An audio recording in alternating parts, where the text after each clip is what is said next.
Naviganti del hobby, bentornati sul canale. Oggi torniamo a parlare di HeroQuest, ma senza HeroQuest, perché c'è un utente di HeroQuest Italia, il forum del canale principale di HeroQuest Italia Facebook, un altro utente che ha fatto quindi qualcosa di eccezionale per poter giocare con il nostro gioco preferito. Non ha ovviamente nessun titolo, nessun nominativo, niente che abbia a che fare con, perché non c'è nessuno scopo di lucro, è solamente un fan made. Però ve ne parlo subito dopo la sigla. Si intitola Outward e l'ha fatto Noru90. A tra poco.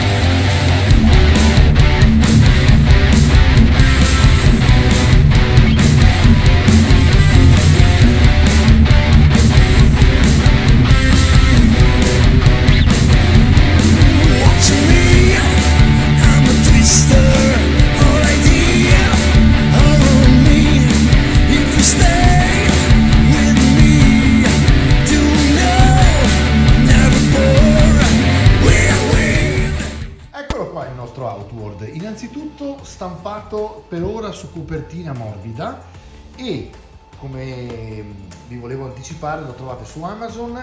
Non vi metto il link qui sotto, ma insomma basta andare a cercarlo, Outward di Noru90 su Amazon, e lo trovate.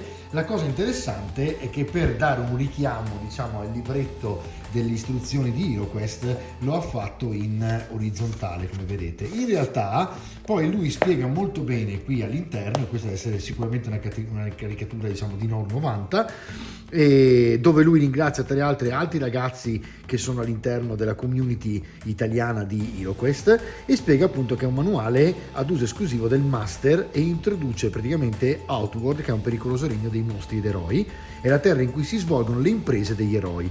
Questo manuale fornisce tutto ciò che serve per legare insieme le imprese, quindi fra un dungeon e l'altro voi utilizzate questo per poter praticamente giocare con delle regole aggiuntive. Adesso gli eroi, praticamente al termine di ogni impresa, intraprenderanno pericolosi viaggi, potranno visitare piccoli villaggi o la capitale del regno, spendendo il sudato oro di nuovi oggetti, equipaggiamento e oggetti magici. Lungo la strada potranno incontrare amici che cercheranno di aiutarli o nemici che tenteranno di ostacolarli.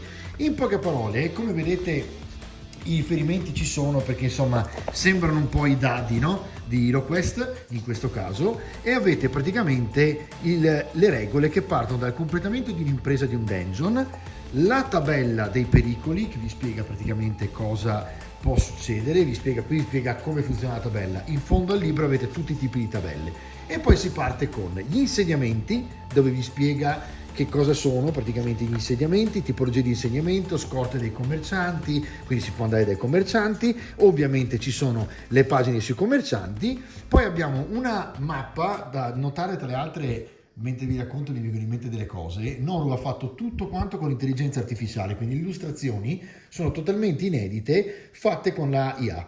Quindi anche questo un lavoro che fino a poco tempo fa non era fattibile, no? Perlomeno da soli, senza un'equipe. La capitale, quindi qui avete praticamente tutta la mappa di come funziona, e qui avete gli articoli, la descrizione degli articoli che potete comprare, quindi i commercianti. Poi c'è un tempio, e il tempio praticamente è quello che dà la possibilità di offrire posto per meditazione, preghiere, sacrifici in segno di ringraziamento, per esempio per come è andata l'impresa. Poi c'è la Gilda dei Maghi, la casa di gioco dove, se rimanete incastrati, vi devastate praticamente l'oro guadagnato, ma c'è anche chi per fortuna riesce a vincere i dadi e prende qualcosina. Lancio dei coltelli, braccio di ferro, quindi ci sono dei giochi all'interno veri e propri che si possono fare come se fosse in una taverna. Gilda delle Lame, e quindi una gilda che praticamente è compagnia di mercenari, quindi pagandoli con del denaro sonante veramente, praticamente gli eroi possono reclutare uno di questi combattenti che li accompagnerà nella successiva impresa, quindi all'interno del dungeon. Ne potete usare un NPC, quindi un personaggio non giocante.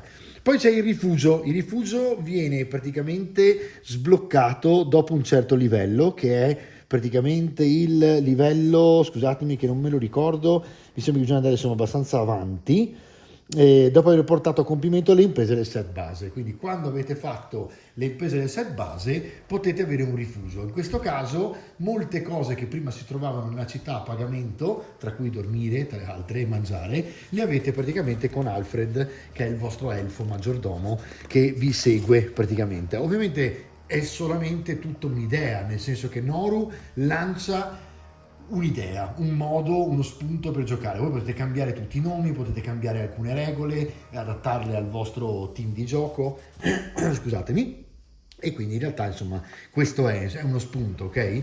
Poi c'è la taverna, per l'appunto, i campi di addestramento, dove praticamente ci sono vari livelli di addestramento che costano varie monete d'oro, e ogni livello vi dà delle tabelle, praticamente vi spiega che cosa vi fa diventare, quindi diventate più bravi per esempio a scoprire le trappole, più bravi a combattere, eccetera eccetera.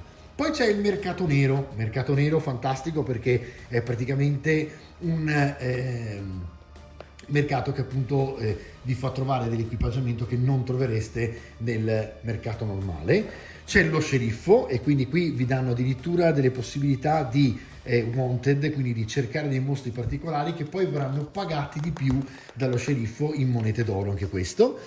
Arena, e quindi qui un nuovo tipo di gioco che vi permette di giocare con gli eroi praticamente in un'arena che si potrebbe anche ricostruire in 3D per poter giocare in maniera proprio vistosa, come se fosse un tabellone di gioco, e non è escluso che io lo farò all'interno del vlog. E dopodiché, insomma, passata l'arena si va avanti e c'è lo studio del mentore, dove praticamente i maghi possono praticamente studiare, un luogo speciale, in poche parole, che può essere visitato appunto prima di lasciare la capitale per imparare alcune magie.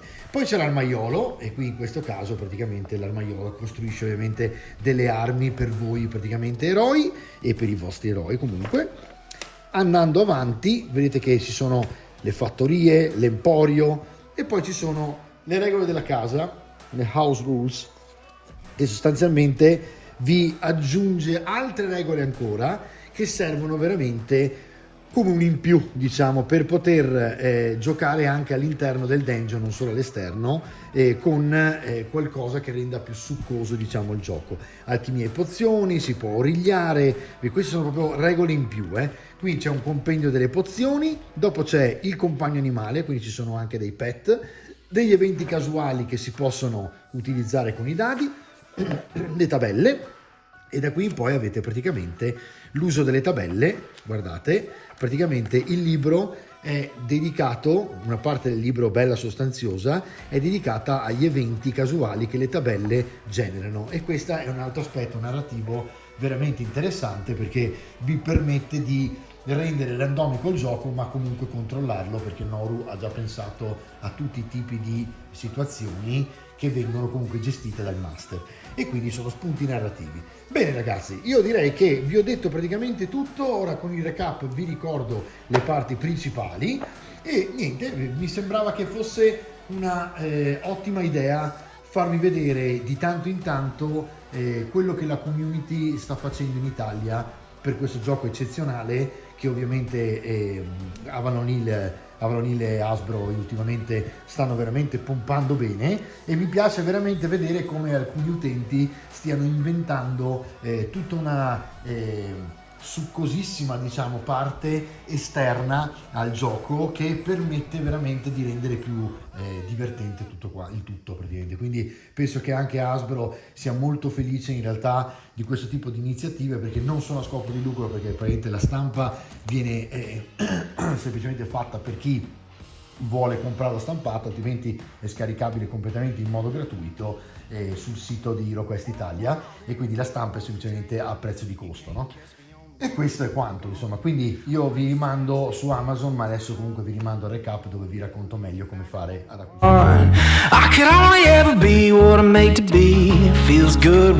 Insomma, Outworld promette veramente bene, è un gran lavoro veramente, il secondo lavoro che vi dico veramente, vi segnalo vale la pena vederlo, vale la pena prenderlo, perché trasforma completamente il gioco e vi permette non solo di utilizzarlo con questo, ma anche con Massive Darkness, con qualsiasi altro dungeon crawler, e volendo potrebbe diventare anche un gioco di ruolo molto semplificato, tra le altre, quindi ottimo per iniziare a entrare in questo tipo di mondo a sé stante. Quindi ragazzi, vi rimando alla pagina Facebook dove lo potete trovare, potete trovarlo anche su Amazon e viene già stampato dalla libreria di Amazon, si chiama Outward, ricordatevelo, ed è veramente una gran figata. Ci vediamo alla prossima puntata, ciao! Legend when you see one.